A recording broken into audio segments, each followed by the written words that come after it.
Baik, cara-cara apa saja Ibu yang dipraktekkan oleh baik itu yayasan atau per individu untuk bisa mendapatkan uang untuk disetorkan?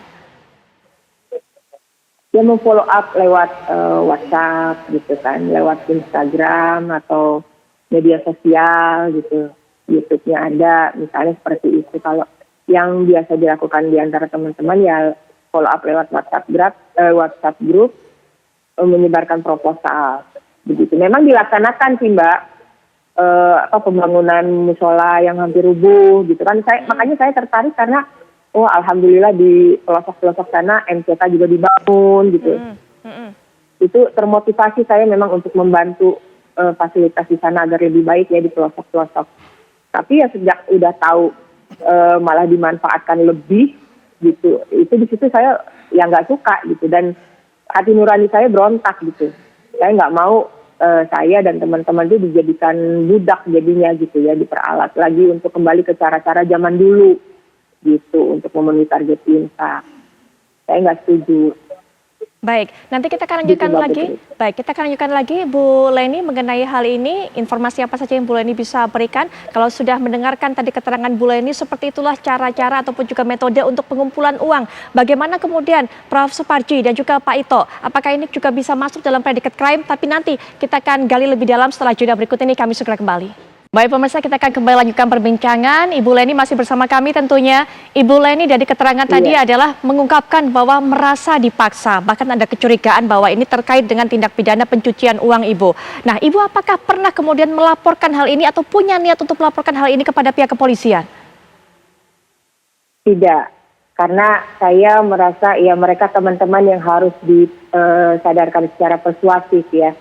Jadi kadang saya sindir-sindir lewat status begitu. Baik, tapi Dari apa yang status apa media yang sosial Ibu saya. alami selama ini ditarget harus mengumpulkan uang sedemikian rupa, sedemikian banyak, apakah Ibu merasa ada paksaan kepada Ibu atau Ibu merasa ada perasan atau Ibu menjadi korban pemerasan karena itu Ibu?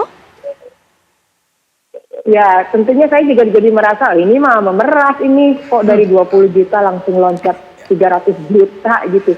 Itu hanya istri, suami juga begitu. Jadi 600 juta itu satu keluarga. Wah ini udah nggak beres ini gitu. Ini mah kembali lagi ke pola lama, bukannya insaf gitu, malah menjadi lagi nih gitu programnya. Di situ saya memang benar-benar merasa ya luar biasa, kok berani sekali gitu dia mengadakan acara program infak Jamas itu ya, dengan mengundang orang-orang dalam itu hadir di kediamannya, juga di satu lobi di aula wisma penginapan di sana gitu. Baik. Di Al Zaitun gitu. Jadi kok ini seberani ini, saya pikir apa ini aman gitu ya. Baik. Terus memang kan teman-teman juga jadi merasa terpacu dengan diajak berkeliling melihat pembangunan-pembangunan di sana gitu. Ya padahal akhirnya juga banyak yang nggak jadi juga, seperti Waduk Tirta Kencana itu juga waktu itu pada saat itu ya tidak jadi juga gitu, tidak terurus dengan baik. Jadi apakah ini program mercusuar gitu? Ya. Saya pikir. Baik, Ibu Leni, adakah orang-orang atau rekan-rekan Ibu yang memiliki perasaan yang sama dengan Ibu? Merasa diperas juga, merasa dipaksa juga? Itu ya ada juga keberatan gitu dari teman gitu ya, tapi karena mereka merasa ini harus mengikuti ulil amri gitu, program pembangunan harus berjalan, dan rasa malu juga dengan teman-teman yang lain kalau menolak gitu atau protes, itu budayanya begitu, akhirnya ya diam gitu. Hanya saya aja yang mungkin masih tetap waras gitu ya sepanjang perjalanan. Kalau ada yang nggak benar ya kulil haqqa walau kana muron kan. Baik. Sampaikanlah yang hak itu walaupun pahit gitu. Baik, baik Ibu Leni. Pak Ito, mendengar seperti ini Pak Ito, ada salah satu orang yang merasa diperas ataupun juga merasa dipaksa untuk menyetorkan uang, mengumpulkan uang seperti itu. Apakah ini bisa membantu pihak penyidik untuk bisa menentukan predikat crime tadi Pak Ito?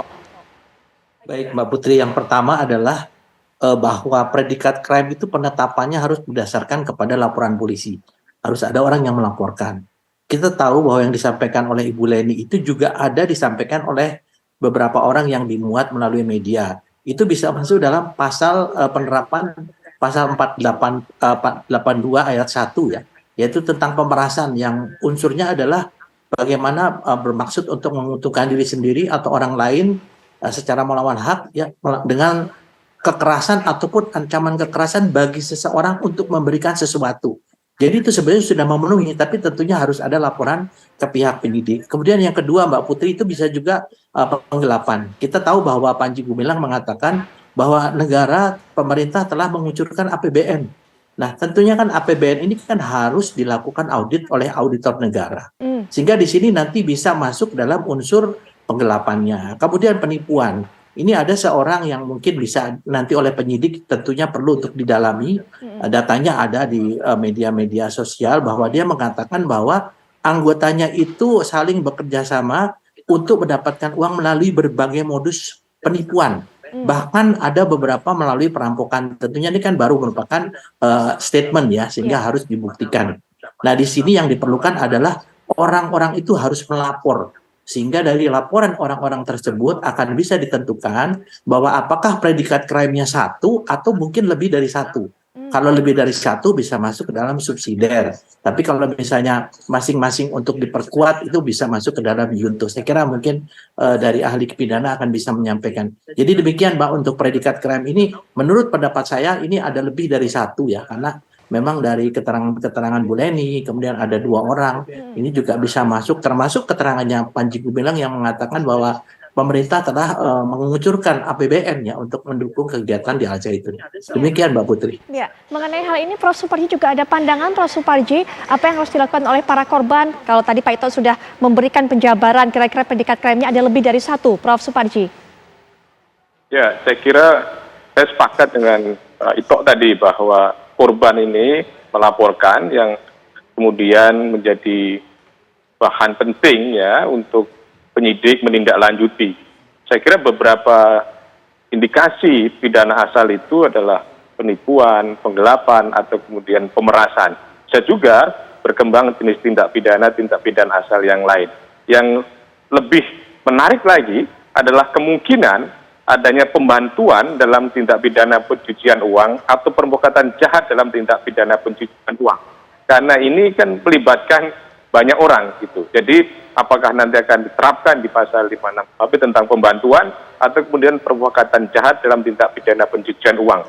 Tetapi yang lebih utama adalah bahwa para saksi atau kemudian para korban itu tidak ragu-ragu kalau memang ada bukti-bukti yang cukup kuat untuk memberikan laporan sehingga mempermudah misalnya penyidik atau PPATK menindaklanjuti. Dan kalau memang sekiranya pidana asalnya penipuan, penggelapan, pemerasan, maka ini menjadi salah satu atau beberapa jenis tindak pidana yang bisa dikonstruksikan dilakukan tindak pidana pencucian uang.